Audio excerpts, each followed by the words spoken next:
Hello and welcome back once again in our YouTube channel PVM 527 e-learn. Students, in previous parts of this video, we have already started our chapter number 5, that is property of substances in our surrounding and their properties. Now we are going to learn the third part of this chapter. विद्यार्थी मित्रांनो, आपण गेल्या 2 व्हिडिओमध्ये प्रकरण क्रमांक 5 ला सुरुवात केलेली होती. आता प्रकरण 5 हा तिसरा व्हिडिओ आपण पाहूया. या अगोदरचे पार्ट 1 आणि पार्ट 2 हे 2 व्हिडिओ जर तुम्ही पाहिले नसतील तर तुम्हाला पुनश्च एकदा विनंती करतो की अगोदर ते दोघेही व्हिडिओ तुम्ही पहा, मग हा पार्ट नंबर 3 पहा. विद्यार्थी मित्रांनो, आपण आपल्या सभोवताली असलेल्या वस्तू आणि त्या वस्तूंच्या प्रॉपर्टीज आणि त्यांच्या अवस्था म्हणजे स्टेट्स याबद्दल आपण बोलत होतो.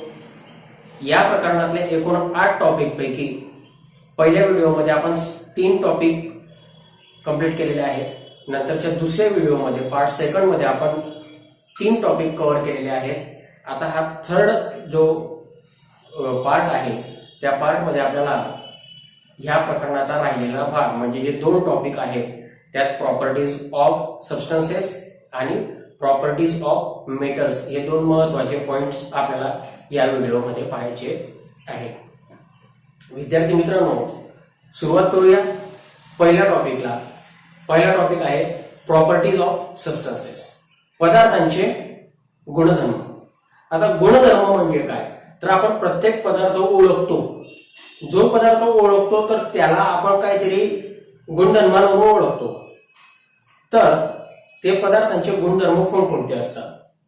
आपल्याला या प्रकरणामध्ये पदार्थांचे एकूण 7 गुणधर्म दिलेले आहेत. आपण क्रमाक्रमाने हे 7ही गुणधर्म पाहूया. पहिला गुणधर्म दिलेला आहे ब्रिटलनेस, ज्याला मराठीमध्ये म्हणतात ठिसूळपणा. दुसरा दिलेला आहे हार्डनेस, ज्याला म्हणतात कठीणपणा. तिसरी प्रॉपर्टी जी दिलेली आहे ती आहे इलॅस्टिसिटी, ज्याला मराठीमध्ये म्हणतात स्थितीस्थापकता. चौथा जो दिलेला आहे फ्लुइडिटी, ज्याला मराठीमध्ये म्हणतो प्रवाहिता. 5वा दिलेला आहे डेन्सिटी, ज्याला मराठीमध्ये आपण घनता म्हणतो. 6वं दिलेलं आहे सोल्युबिलिटी म्हणजे विद्राव्यता. आणि 7वा प्रॉपर्टी आपल्याला दिलेली आहे ती आहे ट्रान्सपरन्सी म्हणजे पारदर्शकता. एखादा पदार्थ कोणत्या गटात मोडतो किंवा तो कोणत्या प्रकारच्या प्रॉपर्टीज आपल्याला शो करतो, हे 7 प्रॉपर्टीज वरून आपण ते पदार्थाचे गुणधर्म ठरवत असतो. चला आपण पहिली प्रॉपर्टी पाहूया, brittleness. So what is brittleness? Certain substances break into small pieces or particles when force is applied or pressure is applied on it. म्हणजे when pressure is applied to the substance like chalk, बघा खडूचा तुकडा आहे, खडूच्या तुकड्याला जर आपण थोडासाही force लावला, pressure लावला तर काय होतं, तर त्याचे तुकडे होतात. ब्रिक आहे, बरोबर, ॲलम आहे, ग्लास आहे.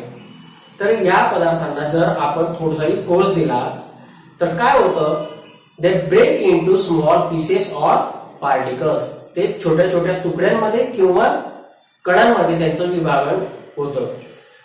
सो दिस प्रॉपर्टी, या प्रॉपर्टीला इज कॉल्ड ॲज, असं म्हटलं जातं ब्रिटलनेस. याला म्हटलं जातं ठिसूळपणा. काही पदार्थ ठिसूळपणा हा गुणधर्म दाखवतात. For example chalk. चॉक हे सगळ्यात बेस्ट एक्झाम्पल आहे. सेकंड आहे ॲलम. ॲलम म्हणजे काय, तुरटी. नंतर आहे ग्लास म्हणजे काच. बघा काच, थोडंसंही जास्त प्रेशर पडलं तर काच काय होतो, फुटतो, काचाचे तुकडे होतात. So the first property of substances is brittleness. Come to the second property, that is hardness. ब्रिटलनेसच्या अगदी विरुद्ध अशी ही सेकंड प्रॉपर्टी आहे. मग हार्डनेस म्हणजे काय? The hardness of a substance is determined by how much resistance it offers to the substance being push through it. म्हणजे काय, एखादा पदार्थाला त्याची कॅपॅसिटी की तो किती प्रेशर सहन करू शकतो किंवा जर त्याला दुसऱ्या पदार्थामध्ये टाकण्याचा प्रयत्न केला तर. याचं बेस्ट उदाहरण आहे हॅमर आणि नेल. आता बघा, ज्या वेळेला आपण वूड असतं, लाकूड असतं, लाकडाची पाटी असेल, त्या लाकडाच्या पाठीमध्ये जर आपल्याला खिळा ठोकायचा असेल तर तो सहजपणे जातो, बरोबर ना. लाकडाच्या पाठीला जर आपण खिळा ठोकण्याचा प्रयत्न केला आणि हॅमरच्या साह्याने, हातोडीच्या साह्याने जर आपण त्याला ठोकला तर तो पाठीमध्ये जात असतो. हा का जातो? कारण त्याच्यामध्ये असलेला हार्डनेस. जर तो हार्डनेस त्या खिळ्यामध्ये राहिला नाही तर तो खिळा काय होईल, वाकून जाईल, किंबहुना तो तिथं आतमध्ये प्रवेश करणार नाही. So this is second property. Third property is elasticity, ज्याला मराठीमध्ये स्थितिस्थापकता म्हणतात. बघा, आपल्या घरामध्ये रबर बँड असतात, बरोबर आहे. नोटांना लावण्याचे रबर असतात किंवा आपल्या घरातील स्त्रिया जे असतील ते केसांना लावतात. तर ते रबर बँडचं जर आपण एक्झाम्पल पाहिलं किंवा इलॅस्टिक सर्वांना माहिती आहे, तर इलॅस्टिकचा गुणधर्म काय असतो विद्यार्थी मित्रांनो? Some substances change their shape, ते त्यांचा आकार बदलतात व्हेन फोर्स इज अप्लाइड, ज्यावेळेला फोर्स त्यांच्यावर अप्लाइड होतो, बरोबर. परंतु they come to their original shape and size, ते परत येतात त्यांच्या ओरिजिनल शेप आणि साईज मध्ये when force is release on, ज्या वेळेला फोर्स त्यांच्यावरून रिलीज केला जातो. उदाहरणार्थ रबर बँड. बघा, रबरला जर आपण फोर्स लावला तर त्याचा आकार बदलतो आणि त्याच्यावरून फोर्स जर आपण काढून टाकला, आपण त्याच्यावर लावलेलं जर बल आहे ते जर काढून टाकलं तर ते त्याच्या मूळ आकारात, मूळ शेप मध्ये, मूळ साईज मध्ये, छोट्या आकारात आणि त्याचा जो ठरलेला शेप असेल त्या शेप मध्ये ते परत येतं. So it is the third important property of substance. The next property is fluidity. What is fluidity? मराठीमध्ये त्याला प्रवाहितता म्हणतात. आता फ्लुइडिटी हा जो गुणधर्म आहे हा लिक्विडच्या संदर्भामध्ये आहे विद्यार्थी मित्रांनो. आता जे लिक्विड सबस्टन्सेस असतात, liquids flow downward on a sloping surface. Sloping surface, उतरत्या भागावरून काय होतं, लिक्विड ज्या वेळेला पडतं तर ते उतराच्या दिशेने वाहत जातं. So liquids flow downward to the sloping surface is called fluidity. The fluidity of any liquid is determined by how easily it flows. बघा, आता सोबत एक चित्र दिलेलं आहे, त्याच्यामध्ये 2-3 पदार्थ आहेत, बरोबर आहे. आता त्यामध्ये जो, आता पाण्याचं उदाहरण जर आपण पाहिलं तर पाण्याला जर उतारावर टाकलं तर ते सहजपणे वाहून जातं. नंतर दूध जर टाकलं तर तेही सहजपणे वाहून जातं. परंतु त्या ठिकाणी जर ऑइल टाकलं तर दुधापेक्षा तेही वाहून जातं, परंतु त्याचा स्पीड कमी असतो. त्यानंतर अजून त्याच्यापेक्षा आपण हनी एक्झाम्पल जर घेतलं, मध. बघा, मध सुद्धा लिक्विड स्वरूपामध्ये आहे, परंतु त्याला उतारावर टाकल्यानंतर त्याची फ्लुइडिटी जी आहे ती कमी आहे. ती फ्लुइडिटी कमी असल्यामुळे ते पाण्यासारखं चटकन वाहून जाणार नाही, ते वाहील, परंतु त्याला खूप वेळ लागेल. तर विद्यार्थी मित्रांनो, ही फोर्थ प्रॉपर्टी होती fluidity. Next property is density. Density म्हणजे काय, तर घनता. आता घनता हा टॉपिक सायन्स मधला खूप महत्वाचा आहे विद्यार्थी मित्रांनो. मग घनता म्हणजे काय, अगदी सोपं उदाहरण आपण पाहू. 2 सारख्या आकाराचे ठोकळे आपण घेतले. एक ठोकळा घेतला तो लाकडाचा घेतला आणि दुसरा ठोकळा घेतला तो लोखंडाचा घेतला, ज्यांचा आकार कसा आहे, सारखा आहे. आकारमान ज्याला आपण म्हणूया ते सारखा आहे. आकार आणि आकारमान, व्हॉल्यूम इज द सेम. परंतु जर आपण त्या दोघांचं वजन करून पाहिलं तर काय होईल, बरोबर, लोखंडी जो ठोकळा आहे त्या ठोकळ्याचं वजन अधिक भरेल, लाकडाच्या ठोकळ्याचं वजन त्या मानाने कमी भरेल. विद्यार्थी मित्रांनो, डेन्सिटी समजण्या अगोदर तुम्हाला एक छोटासा विनोद मला इथं सांगू असं वाटतं. दोन मित्र होते. त्या दोघी मित्रांमध्ये भांडण सुरू होते. पहिल्या मित्राने विचारलं दुसऱ्या मित्राला, अरे म्हणे सांग, 1 किलो कापूस जड का 1 किलो लोखंड जड? दुसऱ्या विद्यार्थ्याने डोक्याला हात लावला. अरे तू तर सांगतोय 1 किलो कापूस 1 किलो लोखंड. दोघांचं जर वजन पाहिलं तर कसं आहे, सारखं आहे, बरोबर. मग दोघांमध्ये कोणीही जड नाही किंवा कोणीही हलका नाही. त्यावेळेला तो पहिला विद्यार्थी जो होता तो म्हणाला, नाही नाही, दोघं तर सारखे आहेत, मग जड कसा? तर त्यावेळेला दुसरा विद्यार्थी म्हणे कापूस हलका लोखंड जड. पहिला विद्यार्थी म्हणाला, अरे मूर्खा, मी तुला सांगतोय की दोघी 1-1 किलो आहे, मग लोखंड जड कसं? मग त्यावर त्याचा दुसरा मित्र म्हणाला, एक काम करूया म्हणे, तू मला 1 किलो कापूस मार, मी तुला 1 किलो लोखंड मारतो. काय झालं, लक्षात आलं? मग असं काय झालं, दोघांचं वजन जरी सारखं होतं तरी सुद्धा कापूस फेकून मारणं आणि लोखंड फेकून मारणं याच्यामधला फरक का पडला? त्याच्या मागे कारण असं आहे, कापसाची डेन्सिटी प्लस लोखंडाची डेन्सिटी, या दोघांमध्ये जो डिफरन्स आहे, मग याला म्हणायचं घनता.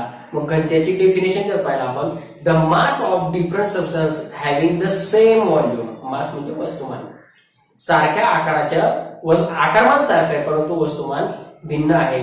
Can be different. This difference is because of the difference in their density between substances of the same volume. The ones with greater density are heavier than those of lesser density. मग ज्याची density जास्त त्याचं वजन जास्त होतं, जरी त्यांचा आकार सारखा राहिला. लोखंडाचा आणि लाकडाचं उदाहरण नेहमी लक्षात राहू द्या. लाकडाचा ठोकळा, लोखंडाचा ठोकळा दोघे सारख्या आकाराचे आहेत. लोखंडाच्या ठोकळ्याचं वजन का जास्त पडतं? कारण त्याची डेन्सिटी जास्त आहे. लाकडाचं वजन कमी पडतं कारण त्याची डेन्सिटी कमी आहे. लक्षात येते विद्यार्थी मित्रांनो? चलायचं पुढे. तर बघा, next property of substance is solubility. So what is solubility? मराठीमध्ये सोल्युबिलिटीला म्हणतात विद्राव्यता. आता विद्राव्यता म्हणजे काय किंवा सोल्युबिलिटी म्हणजे काय, त्यासाठी एक छोटासा प्रयोग आपण घरी करून बघायचा आहे. 1 ग्लास पाणी घ्यायचं किंवा 1 वाटीभर पाणी घ्या. 1 वाटीभर रॉकेल असेल, केरोसिन, ते घ्या. दोघांमध्ये अर्धा चमचा मीठ टाका. अर्धा चमचा मीठ रॉकेलमध्ये, अर्धा चमचा मीठ पाण्यामध्ये, आणि दोघांना स्टीर करा म्हणजे ढवळा. तुम्हाला असं लक्षात येईल की पाण्यामध्ये मीठ काय झालं, विरघळलं, परंतु केरोसिन मध्ये, रॉकेल मध्ये ते मीठ विरघळलं नाही, ते तसंच त्याच्या तळाशी बसलेलं असतं. मग याला म्हणायचं solubility. The property of substance getting dissolve in other substance is called as solubility. बघा, पाण्यामध्ये मीठ विरघळतं, साखर विरघळते, सो दे शो सोल्युबिलिटी. म्हणून ते पदार्थ सोल्युबिलिटी दाखवत असतात. आणि लास्ट प्रॉपर्टी जी आहे विद्यार्थी मित्रांनो, ती आहे ट्रान्सपरन्सी. ट्रान्सपरन्सी म्हणजे काय, तर पारदर्शकता. पारदर्शक म्हणजे काय, तर एखाद्या ऑब्जेक्ट मधून आपल्याला अलीकडून पलीकडचं जर दिसत असेल तर ते ऑब्जेक्ट ट्रान्सपरंट ऑब्जेक्ट आहे असं आपण त्याला म्हणत असतो. So when we can look through a substance and see things on the other side, then that substance is said to be transparent. जर एखाद्या पदार्थातून आपल्याला अलीकडून पलीकडचं दिसत असेल तर त्याला ट्रान्सपरंट पदार्थ तो आहे, म्हणजे पारदर्शक पदार्थ आहे असं आपण म्हणतो. And this property is called as transparency. आणि या प्रॉपर्टीला म्हणतात ट्रान्सपरन्सी. विद्यार्थी मित्रांनो, याचा बेस्ट एक्झाम्पल आहे ग्लास, काच. बघा, जर आपण काच पाहिला, चष्म्याचा काच, बरोबर, अलीकडून पलीकडचं दिसतं. जर काच हा ट्रान्सपरंट नसता तर चष्म्यासाठी तो चांगला नसता, बरोबर. सेकंड एक्झाम्पल आहे क्लीन वॉटर. स्वच्छ जे पाणी असतं ते सुद्धा ट्रान्सपरंट असतं. बघा, आपल्या घरामध्ये पिण्याचं पाणी भरलेलं असेल स्वच्छ, तर आपल्याला भांड्याच्या वरून जरी पाहिलं तर भांड्याचं तळ आपल्याला दिसतं, म्हणजे ते सुद्धा ट्रान्सपरन्सी हा गुणधर्म दाखवत असतो. येथे विद्यार्थी मित्रांनो लक्षात. मग जे ट्रान्सपरंट नाही त्यांना काय म्हणतात, तर ते आपल्याला पुढे शिकायचंय. आता फक्त लक्षात ठेवा तो शब्द, त्यांना म्हणतात ओपेक, ज्याला आपण अपारदर्शक असं म्हणतो. ते आपल्याला पुढे येईल त्यावेळेला आपण ते शिकूच. इथं ह्या सबस्टन्सेसच्या ज्या प्रॉपर्टीज होत्या, 7 प्रॉपर्टीज, ह्या आपण शिकलेलो आहोत. विद्यार्थी मित्रांनो, यांच्या डेफिनेशन्स तुम्हाला पाठ करायचे आहेत, यांचे अर्थ तुम्हाला लक्षात ठेवायचे आहेत, आणि प्रत्येक डेफिनेशन नुसार त्यांचे एक्झाम्पल्स सुद्धा तुमच्या लक्षात राहणं आवश्यक आहे. यानंतरचा पुढचा जो टॉपिक आहे प्रॉपर्टीज ऑफ मेटल. म्हणजे काय, तर धातूंच्या गुणधर्म, धातूंचे गुणधर्म, प्रॉपर्टीज ऑफ मेटल, धातूंचे गुणधर्म. मग मेटल्स कोणाला म्हणायचं, तर metals are found deep inside the earth crust in the form of minerals. Minerals म्हणजे काय, तर मिनरल्स याचा अर्थ होतो खनिज. खनिजाच्या स्वरूपामध्ये आपल्याला काही मेटल्स हे जमिनीच्या भूगर्भामध्ये सापडत असतात. In order to obtain the metal, the mineral from the earth crust are process. आता याच्यावर प्रोसेस व्हावी लागते आणि मग ते मेटल्स आपल्याला प्राप्त होत असतात. So there are 7 important properties of substances. विद्यार्थी मित्रांनो, पदार्थाचे जसे आपण 7 गुणधर्म पाहिले, तसेच मेटल्सच्या संदर्भामध्ये सुद्धा आपल्याला 7 गुणधर्म पाहायचे आहेत. पहिला आहे तो आहे मेलेबिलिटी, ज्याला मराठीमध्ये म्हणतात वर्धनीयता. दुसरा आहे डक्टिलिटी, ज्याला मराठीमध्ये म्हणतो आपण तन्यता. थर्ड आहे इलेक्ट्रिकल कंडक्टिव्हिटी. फोर्थ आहे हीट कंडक्टिव्हिटी किंवा थर्मल कंडक्टिव्हिटी ज्याला म्हणतात. फिफ्थ आहे लस्टर. नेक्स्ट आहे कॅरेक्टरिकल कलर, अँड लास्ट आहे सोलॅरिटी. आता विद्यार्थी मित्रांनो, या प्रॉपर्टीज आपण first property of metal is malleability. विद्यार्थी मित्रांनो, मेलेबिलिटी म्हणजे काय, वर्धनीयता.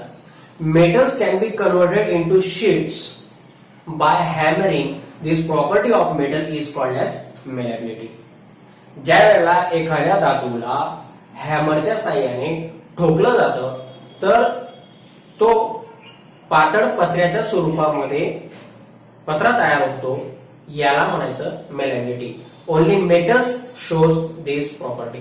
फक्त मेटल्स जे असतात तेच ही प्रॉपर्टी दाखवत असतात. उदाहरणार्थ बघा, दागिने बनवत असताना सोनाराकडे जर आपण गेलो तर सोनार काय करतो, ते सोनं असेल किंवा चांदी असेल तर त्याच्या छोट्याशा हातोडीच्या साह्याने त्याला ठोकून ठोकून त्याच्यापासून नवीन दागिना तयार करत असतो. So this property is called as malleability. Second example याचं काय सांगता येईल, बघा आपल्या घरावर पत्रे टाकलेले असतात आपण, तो पत्रा जो असतो तो लोखंडापासून बनलेला असतो. तो पत्रा त्या लोखंडाला ठोकून ठोकून बनवलेला असतो. So it is one of the main property of metals, that is malleability. Second property is ductility. Ductility म्हणजे काय, तन्यता. ज्या वेळेला metals can be stretch and drawn into wires. This property of metal is called as ductility. ज्या वेळेला आपण एखाद्या धातूची तार काढायची असते तर त्यांना स्ट्रेच केलं जात असतं. धातूपासूनच तार निघते, अधातूपासून तार निघत नाही. आता अधातू काय भानगड आहे ते तुम्हाला नंतर समजेलच. परंतु धातू म्हणजे सिल्वर, गोल्ड, आयर्न, कॉपर यासारखे जे धातू आहेत त्यांना जर आपण ताणलं यंत्राच्या साह्याने ताणावं लागतं. तर ताणल्यानंतर त्यांच्यापासून तार तयार होत असते. म्हणून बघा लोखंडाची तार, आपल्या घरामध्ये इलेक्ट्रिक वायर मध्ये जी वापरलेली असते ती कॉपरची तार, किंवा जर इलेक्ट्रिक पोलवर पाहिजे आपण तर ती अल्युमिनियमची तार, ह्या धातूंच्या तार वापरलेल्या असतात. तार या धातूंच्याच का वापरलेल्या असतात याच्या मागे पुढची प्रॉपर्टी सुद्धा महत्वाची आहे. That is the third property is electrical conductivity, विद्युत वाहकता. मग विद्युत वाहकता म्हणजे काय, तर electricity flows through metals. Electricity metals मधून एकाकडून दुसऱ्याकडे फ्लो होते. This property is called as electrical conductivity.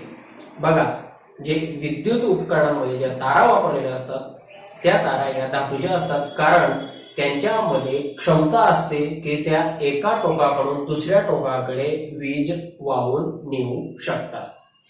The next property of metal is thermal conductivity, ज्याला आपण मराठीमध्ये उष्णतेचं वहन असं देखील म्हणत असतो.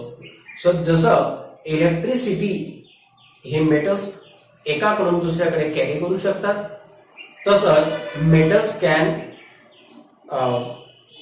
Flow heat from one point to the another point. So it is this property is called as thermal conductivity. म्हणून बघा, एखादी वस्तू जर आपण गॅसवर गरम करायला ठेवली, एखादी वस्तू म्हणण्यापेक्षा लोखंडाची वस्तू असेल तर तिचं टोक थोड्या वेळाने दुसरं टोक सुद्धा गरम होत असतं. The next property is lustre. Metals have a typical shine or luster. आपण जे व्यवस्थित पाहिलं विद्यार्थी मित्रांनो, मेटल्सला विशिष्ट असा कलर असतो किंवा चकाकी असते, चकाकी ज्याला म्हटलं जातं, कलरचं पुढचं आहे. तर विद्यार्थी मित्रांनो, मेटल्स म्हटल्यानंतर ते विशिष्ट प्रकारचं त्यांना चकाकी असते. उदाहरणार्थ सिल्वरला एक वेगळ्या प्रकारचा चकाकी आहे, गोल्ड आहे त्याला वेगळ्या प्रकारची चकाकी आहे, लोखंड जरी आपण प्युअर घेतलं तर त्याला सुद्धा वेगळ्या प्रकारची चकाकी आपल्याला दिसते. त्यानंतर दुसरं आहे नेक्स्ट जो आपला सिक्स्थ कॅरेक्टरिस्टिक आहे किंवा सिक्स प्रॉपर्टी जी आहे ती कॅरेक्टरिस्टिकल कलर, म्हणजे त्याची विशिष्ट असा त्याला असतो तो रंग त्याचा. इच मेटल हॅज अ कॅरेक्टरिस्टिकल कलर. प्रत्येक धातूला त्याचा विशिष्ट असा रंग आहे. जसं सोनं म्हटल्यानंतर आपल्या डोळ्यासमोर लगेच पिवळा रंग येतो, चांदी म्हटल्यानंतर लगेच आपल्या समोर चंदेरी किंवा पांढरा रंग आपल्या डोळ्यासमोर येत असतो. तर हे त्याला विशिष्ट असे रंग त्यांचे स्वतःचे असतात. And the last property of metal is sonority. Sonority म्हणजे काय, तर नादमयता आपण ज्याला मराठीमध्ये म्हणतो. Metals produce ringing sound. This property is called as sonority of metals. आपण जर पाहिलं तर आपल्या शाळेमध्ये किंवा कोणत्याही मंदिरामध्ये जर आपण पाहिलं तर घंटा जी बसवलेली असते ती धातूची असते, कारण तिच्या मधून नाद बाहेर यायला हवा, रिंग बाहेर यायला हवी. मग जर धातूंना आपण ठोकून पाहिलं, वाजवून पाहिलं तर त्यामधून एक विशिष्ट प्रकारचा ध्वनी बाहेर निघतो. हिज प्रॉपर्टी, या प्रॉपर्टीला असं म्हटलेलं आहे सोनॅरिटी. विद्यार्थी मित्रांनो, अपेक्षा करतो की तुम्हाला प्रॉपर्टीज ऑफ मेटल्स आणि प्रॉपर्टीज ऑफ सबस्टन्सेस हे दोघेही टॉपिक लक्षात आले असतील. तुम्हाला हे दोघेही टॉपिक मधल्या 7 अशा 14 प्रकारच्या डेफिनेशन्स लक्षात ठेवायचे आहेत, त्यांचे एक्झाम्पल्स लक्षात ठेवायचे आहेत, आणि या प्रकरणावर आधारित जो स्वाध्याय दिलेला आहे तो तुम्हाला तुमच्या वर्गपाठाच्या वहीमध्ये सोडवायचा आहे. जर तुम्हाला व्हिडिओ आवडला असेल तर लाईक नक्की करा, सोबत या चॅनलला सबस्क्राईब करा. सबस्क्राईबच्या बाजूला घंटीचा आयकॉन दिलेला आहे, बेल आयकॉन, ते बेल आयकॉन क्लिक करा, ऑल वर क्लिक करा, म्हणजे नवनवीन व्हिडिओ ज्या वेळेला अपलोड केले जातील ते सर्वात अगोदर नोटिफिकेशनच्या स्वरूपात तुम्हाला समजेल. थँक्यू.